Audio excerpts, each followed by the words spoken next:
একটাই, মানে আমরা অনেকদিন দীর্ঘ 2022-এ আমরা ফিজিক্যাল ক্লিয়ার করেছিলাম, তারপর আমাদের রিটেন হয়, তারপর আমাদের ভাইভা হয়।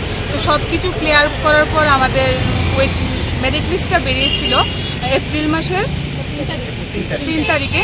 তো এটা অনেক লেট হয়ে গেছে, প্লাস আমরা এখানে যে ক্যান্ডিডেটগুলি আছি সবার ওভারহেজ হয়ে গেছে আর কি। তো আমরা এটাই চাই, মাননীয় মুখ্যমন্ত্রীর কাছে একটাই দাবি চাই যে আমাদের একটু ওয়েটিং লিস্টটা যাতে দেওয়া হয়, কারণ আমাদের সাথে এরকম ক্যান্ডিডেট আছে যারা এসএসসিতে অলরেডি চাকরি পেয়ে গেছে। তো আমরা চাই যদি ওদের জায়গাতে আমাদের পোস্টগুলি দেওয়া হয় তাহলে আমাদের মতো পরিবারগুলি বেঁচে যাবে, প্লাস আমাদের ফিউচারটাও একটা জায়গায় যেয়ে পৌঁছবে। তো এই দাবিতে আমরা সম্মিলিত হয়েছি। আর আরেকটা দাবি, যেহেতু আমাদের যে ইন্টারভিউ প্রসেসিংটা অনেকটা লেট হয়েছে, 3 বছর লেগেছে, এটা যদি মুখ্যমন্ত্রী আমাদের এজ রিল্যাক্সেশনটা একটু দিত, নেক্সট যেই আসবে 916টা পোস্ট আসবে ওরা জানিয়েছে, তো এটাতে যদি সবাইকে এজ রিল্যাক্সেশনটা দিত তাহলে সবাই মানে উপকৃত হতাম, আমরা সবাই আবার ইন্টারভিউ দিতে পারতাম। আর এখন মূলত আমাদের একটাই দাবি, যারা আমাদের এসএসসি জিডিতে সিলেক্টেড হয়ে গেছে তারা আবার ত্রিপুরা পুলিশে সিলেক্টেড হয়েছে, ওদের জায়গাতে আমাদের যদি জয়েন করাতো তাহলে আমরা খুব উপকৃত হতাম। মাননীয় মুখ্যমন্ত্রীর কাছে আমাদের সবাই হাত জোড় করে একটাই দাবি, স্যার প্লিজ আমাদের ওয়েটিং লিস্টটা দিন। যেহেতু আমরা এখানে যারাই আছি এখান থেকে যদি 2 জন 3 জন 5 জনও যদি চাকরি পাই, আমাদের পরিবার আমরা সবাই বেঁচে যাব। এই আবেদনে আমরা আজকে সবাই সম্মিলিত হয়েছি। আমরা আজকে হেডকোয়ার্টারে গিয়ে একটা অ্যাপ্লিকেশন করব, যদি ওরা আমাদের দিকে একটু মানে তাকায় বা একটু যদি উপকার করেন তাহলে আমরা অনেকটা উপকৃত হব। সবাই মিলে এই দাবিতেই আমরা আজকে সম্মিলিত হয়েছি। মুখ্যমন্ত্রীর কাছে আবেদন রাখছি, আমাদের যে 2022 সালে ত্রিপুরা পুলিশের নোটিফিকেশন এসেছিল, সেই নোটিফিকেশনের মাধ্যমে আমরা ফিজিক্যাল কোয়ালিফাই করি। ফিজিক্যাল কোয়ালিফাই করার পর দীর্ঘ 1 বছর পরে আমাদের রিটেন এক্সাম হয়েছিল। রিটেন এক্সাম হওয়ার আরও দীর্ঘ 1 বছর পরে আমাদের ভাইভা হয়। ভাইভা কমপ্লিট হওয়ার পরে গত এপ্রিল মাসের 3 তারিখ ত্রিপুরা পুলিশের ফাইনাল মেরিট লিস্ট পাবলিশ করা হয়।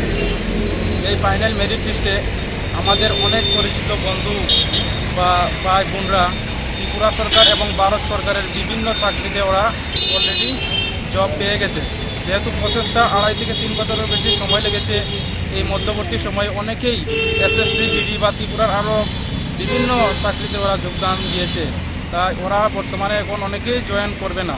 সেই জায়গায় যদি আমরা যারা দীর্ঘ মেহনত করার পরে 1-2 নাম্বার বা কিছু পয়েন্ট নাম্বারের কারণে আমরা ফাইনাল মেরিট লিস্টে আমাদের নামের তালিকা জায়গা করতে পারিনি, আমাদেরকে যদি ওয়েটিং লিস্ট দেওয়া হয় তাহলে আমাদের অনেকটা পরিবার উপকৃত হবে এবং আমরা আমাদের পরিবারের পাশে দাঁড়াতে পারবো।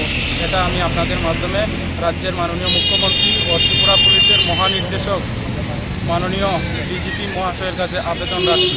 এছাড়া আমরা যারা 2022 সালে ত্রিপুরা পুলিশে 6000-এর মতো ক্যান্ডিডেট ফিজিক্যাল কোয়ালিফাই করে রিটেন কোয়ালিফাই করেছি 4975 জন।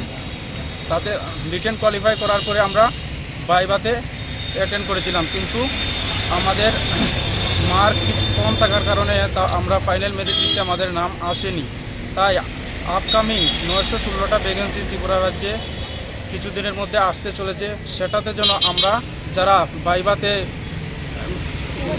ভাইভাতে কোয়ালিফাই করতে পারিনি এবং ফাইনাল মেরিট লিস্টে আমাদের নাম আসেনি, আমাদের যেন ওয়ান টাইম এজ রিভিশন এর ব্যবস্থা করা হয়। কারণ আমাদের সকলেরই মনের ইচ্ছা আমরা ত্রিপুরা পুলিশে যাব, আমরা ত্রিপুরা পুলিশে গিয়ে ত্রিপুরা রাজ্যের আইন শৃঙ্খলা রক্ষা করব, সেটা আমাদের সকলের ইচ্ছা। কিন্তু আমাদের বর্তমানে যে প্রসেসিংটা লেট হচ্ছে তাতে আমরা একটা ইন্টারভিউ একবারের বেশি 2 বার দিতে পারছি না। তাই আমাদের সকলকে যেন ওয়ান টাইম এজ রিভিশনের ব্যবস্থা করে দেওয়া হয়, সেটা আমি আপনাদের মাধ্যমে রাজ্যের মাননীয় মুখ্যমন্ত্রী মহাশয়ের কাছে আবেদন রাখছি।